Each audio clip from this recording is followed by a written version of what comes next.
Here's a shocking statistic. 50% of people regain their lost weight within 2 years, and 70% regain it within 5 years. If you've ever wondered why your diet worked temporarily, but the weight came back, you're about to discover the real reasons why, and more importantly, what actually works long-term. The problem with traditional dieting.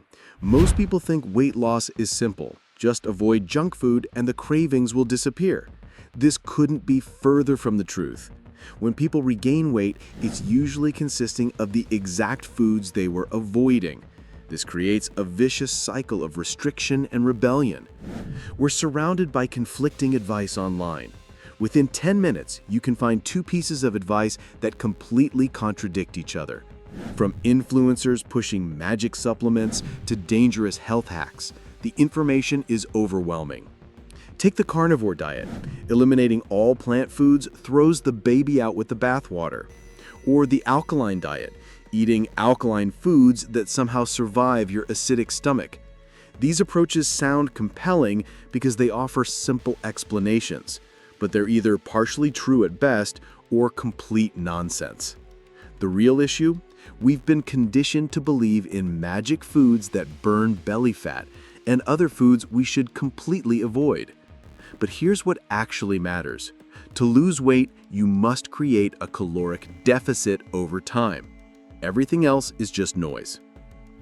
Why we're gaining weight. Since the early 1980s, several factors have converged to create our current obesity crisis.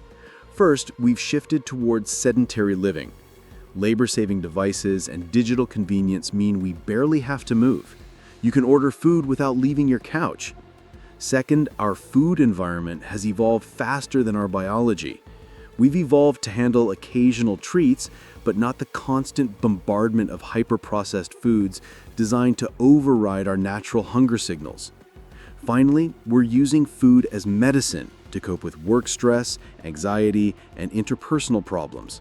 This emotional eating combines with our sedentary lifestyle and toxic food environment to create the perfect storm. The foundation. It's not about food first. Here's what might surprise you. Before we talk about what to eat, we need to address what happens when you're not eating. Sleep is the X factor for weight loss success or failure. When you're sleep deprived, you automatically eat 200 to 300 more calories per day. Your hunger hormones go haywire, and you crave calorie-dense, processed foods. Studies show that improving sleep from less than 6 hours to 8 hours naturally reduces daily calorie intake by about 270 calories without any dietary changes. Think about it. Poor sleep plus addictive phones keeping us up late, surrounded by processed food. It's a perfect storm working against us. Redefine success. Forget the scale. The bathroom scale is one of the most misleading tools in weight loss. It becomes more useless the fitter you become. Why? Because you might be losing fat while gaining muscle. The scale won't show this progress. Aim for a realistic rate of weight loss, 0.5 pound to 1 pound per week maximum. If you lose faster, you're likely sacrificing precious muscle tissue. Remember, someone completely untrained might gain 6+ pounds of muscle in their first 6 months while losing fat. The scale would hide this incredible transformation. Focus instead on how your clothes fit. Take circumference measurements or use more advanced body composition tools. Your goal isn't just weight loss, it's fat loss while preserving or building muscle. The power of muscle, your metabolic engine. Muscle tissue is your major controllable metabolic engine. It doesn't just move your body, it processes nutrients and calories, acting as a metabolic processing unit. This is called nutrient partitioning, directing calories toward lean tissue instead of fat storage. This is why resistance training isn't optional, it's essential. And before you panic, resistance training doesn't mean becoming a bodybuilder. It's any movement against resistance. Bodyweight exercises, resistance bands, or simple calisthenics. Think of 3 basic movements: push, pull, and squat. Master these in any variation, and you have a complete program. Even exercise snacks throughout the day work, like doing squats every time you boil the kettle. The YOLO principle, making peace with food. Here's the game changer. Your diet must accommodate your sense of fun and even rebellion. This is called the YOLO margin.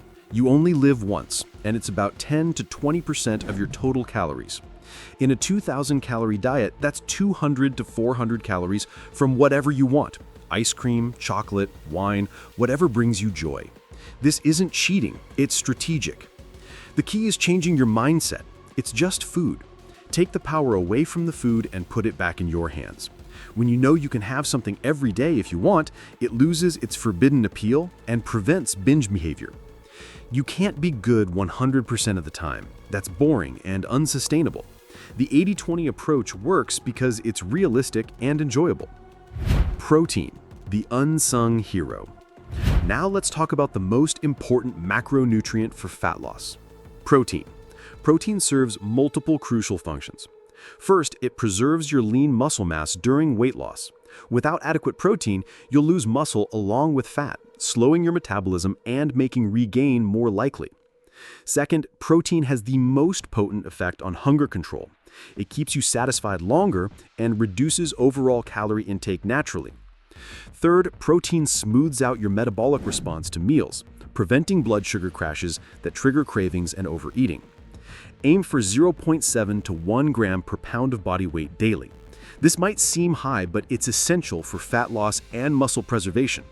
Protein powder can help. 2 scoops provide about 40 grams, making your daily target much easier to hit. The sustainable approach, quality and enjoyment. Your diet must consist of mostly healthy foods that you actually like or love. When you look forward to your meals, you can sustain the approach long term. Focus on minimally processed whole foods, but don't obsess over perfection.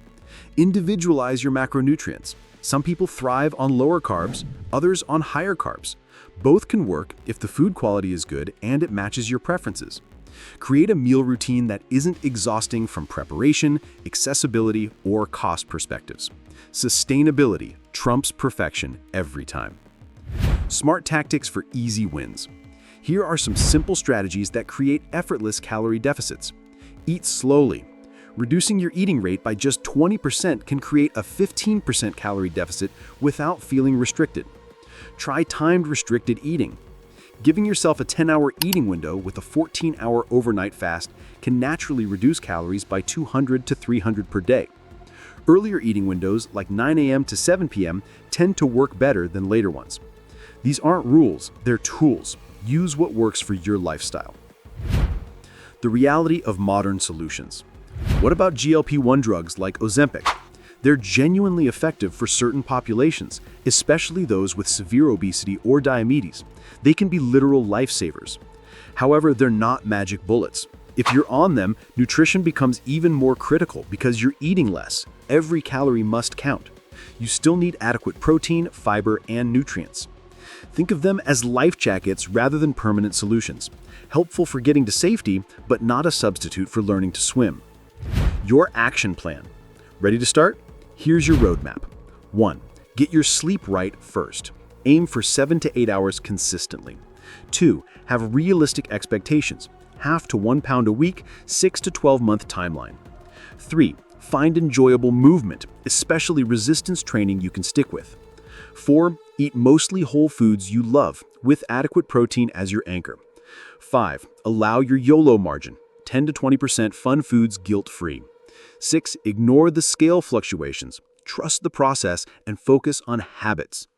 The biggest mistake people make is listening to everything they hear online and getting confused by charismatic but evidence-free advice. Be skeptical. Most information out there can't be supported by real research.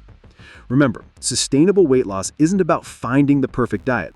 It's about creating a lifestyle you can maintain while achieving your health goals.